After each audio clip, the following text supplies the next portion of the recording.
Hey everyone, welcome back to English So-So. I'm Sam. And I'm Jordan. Today, we're tackling something that honestly makes me cringe thinking about my early English learning days. Oh no, what happened? Actually, wait, let me guess. You could write perfect essays, but couldn't order coffee without sounding like a textbook? Stop calling me out, but yes, exactly that. I remember walking into a Starbucks, and when the barista said, "How's your day going?" I literally responded with, "My day is progressing satisfactorily. Thank you for inquiring." No! Please tell me you're joking. I wish I was. The barista just stared at me like I was an alien. Meanwhile, I'm thinking, my grammar is perfect. Why does this feel so wrong? That's exactly what we're diving into today. Why English learners are amazing at grammar, but terrible at small talk. And if you're listening to this thinking, that's literally me, don't worry, we've got solutions. Before we start, make sure to hit that subscribe button. We're here every week with real English learning struggles and actual fixes that work. Okay, so let's start with the obvious question. Why does this happen? Why can someone write a grammatically perfect essay about climate change, but can't naturally respond to what's up? I think the biggest reason is how we learn English in school systems around the world. We spend years memorizing grammar rules, verb tenses, sentence structures. Right. But nobody teaches you that when someone says, "How are you?" they don't actually want a detailed medical report about your physical and mental state. Exactly. Small talk has its own set of unwritten rules that have nothing to do with grammar. It's about social cues, cultural context, and knowing what people actually mean versus what they literally say. And here's the thing that really messed me up in the beginning. Small talk seems so simple that English teachers often skip it entirely. Yes! They're like, you already know how to say, "I am fine, thank you," so let's move on to the passive voice. But there's a massive difference between textbook responses and how real people actually talk. Let me give you a perfect example. In grammar class, you learn how do you do? But if you actually say that to someone in 2025, they'll think you're either 80 years old or from a period drama. Oh my God, yes. Real people say, "Hey, what's up?" Or "How's it going?" Or even just "Morning." And the expected responses are completely different too. Exactly. And this is where grammar perfect English learners get stuck. They know, "I am well, thank you for asking," is grammatically correct, but they don't know that "not much you" is what native speakers actually say. Plus, there's this whole layer of small talk that's not even about exchanging real information. It's about establishing social connection and showing you're friendly and approachable. Right. When your coworker says, "How was your weekend?" on Monday morning, they don't want a chronological breakdown of everything you did. They want to connect with you as a human being for 30 seconds before diving into work stuff. And this is where cultural differences make everything more confusing. In some cultures, if someone asks how you are, you give an honest, detailed answer. In English-speaking cultures, "how are you" is often just another way of saying hello. I remember spending 5 minutes explaining my actual weekend plans to someone who asked, "Any plans for the weekend?" They were just being polite while waiting for the elevator. Oh, no. Yeah, reading social cues is huge in small talk, knowing when someone actually wants details versus when they're just being friendly. So, let's get practical. How do we fix this? How do we go from grammar perfect but socially awkward to actually connecting with people through small talk? Tip number one, and this changed everything for me, start thinking of small talk as a social ritual, not an information exchange. Ooh, explain that more.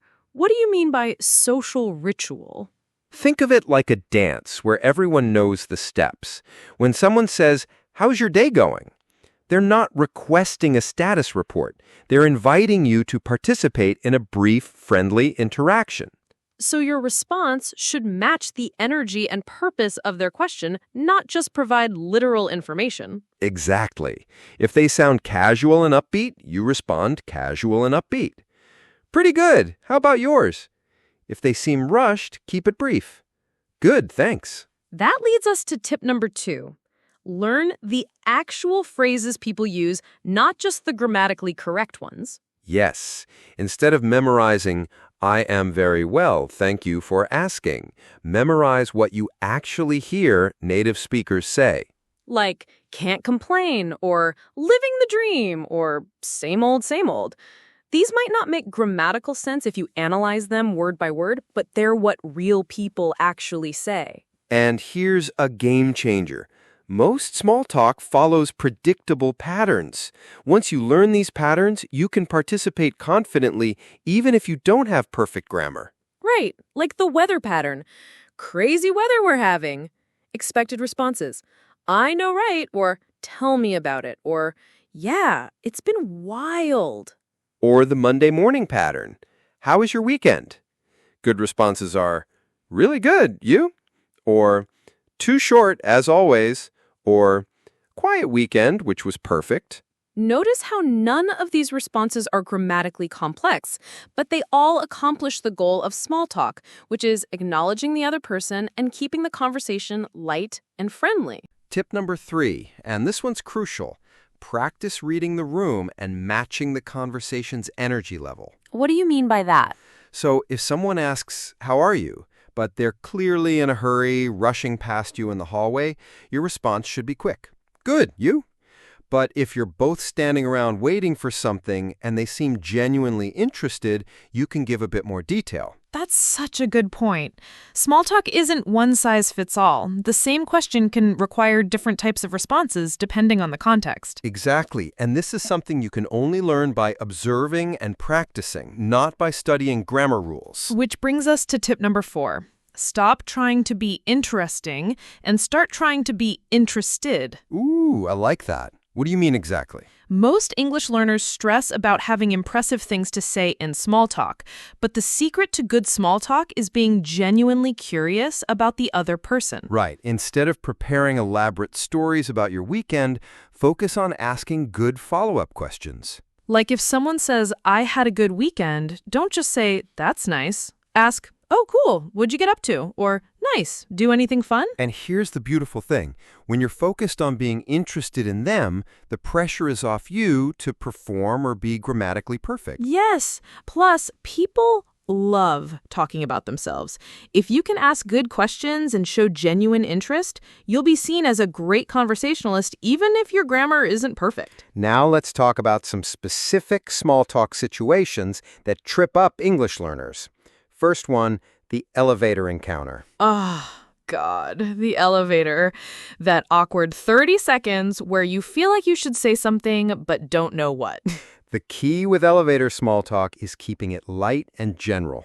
Weather, weekend plans, or just a friendly, how's your day going? Work perfectly. And remember, you don't have to fill every second with conversation. A brief exchange followed by comfortable silence is totally normal. Second situation, the coffee shop or lunch line small talk. This one's great for practicing because the other person is usually in a similar situation, waiting, relaxed, open to brief conversation. Exactly. Comments about the food, the line, the weather, or even just busy day can start natural conversations. Third situation, colleague small talk. This one's tricky because you want to be friendly but also professional. The key here is reading the workplace culture. Some offices are very casual, others more formal, but generally asking about weekends, vacation plans, or how their day is going works well. And remember, with colleagues, small talk often happens in transition moments. Walking to a meeting, getting coffee, arriving in the morning. These are natural small talk opportunities. Now, let's address the elephant in the room. What if you're introverted or small talk doesn't come naturally in your native language either? Great question.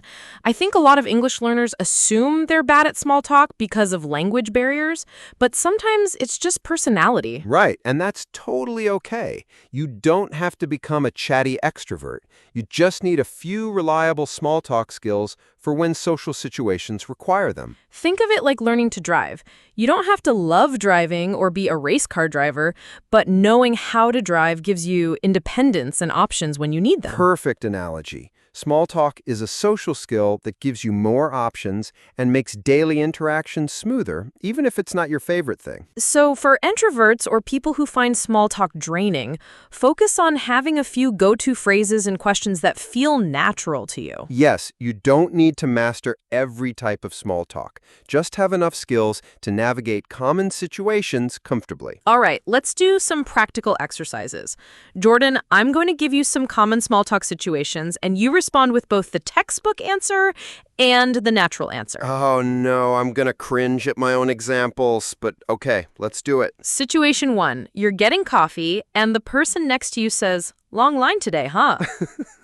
Textbook response. Yes, the line is indeed longer than usual today. I suppose many people require caffeine this morning. Oh, no. Okay, natural response. I know, right? I should have made coffee at home. Or tell me about it. Monday mornings, am I right? So much better. Okay, situation 2. A coworker asks, "How was your weekend?" Textbook. My weekend was very productive. I completed various household tasks and engaged in recreational activities. Why do we do this to ourselves? Natural version. Pretty good. Caught up on some stuff around the house and binge-watched a new series. How about yours? Perfect. Notice how the natural version is more specific, but still casual, and it includes a question back to keep the conversation going. And it sounds like a real human being would actually say that, not like I'm reading from a business English textbook. Before we wrap up, let's talk about cultural differences in small talk. This is important because small talk varies a lot between cultures. Right. In some cultures, asking about family is normal small talk. In others, it's too personal. In some places, discussing money or work is fine. In others, it's off limits. For English learners, I'd recommend starting with the safest, most universal small talk topics. Weather, general weekend plans, current events that aren't controversial, and work in very general terms. And pay attention to how native speakers around you do small talk. Every workplace, every social group, every region has slightly different small talk norms. Exactly. What works in a casual startup office might not work in a formal corporate environment. Observation is key. One more practical tip.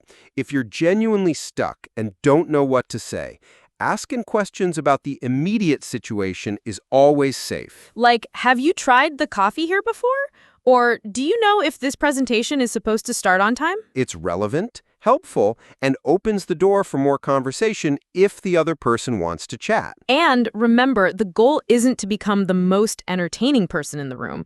The goal is to participate in social interactions comfortably and authentically. Perfectly said. Your small talk should sound like you, just speaking English instead of your native language. Before we wrap up, I want to say something important to our listeners. If you're feeling discouraged because your small talk doesn't sound like a native speaker's, remember, that's totally normal and okay. Absolutely. Native speakers have been practicing these social rituals their entire lives. You're learning a new language and new cultural patterns at the same time. Give yourself credit for that. And honestly, most native speakers are just happy when someone makes an effort to connect. They're not judging your grammar during small talk. They're appreciating that you're being friendly. The key is progress, not perfection. Start with 1 or 2 small talk situations where you feel comfortable and gradually expand from there. And practice. The more you engage in small talk, the more natural it becomes. It really is like any other skill. It improves with use. All right, everyone. That's a wrap for today's episode.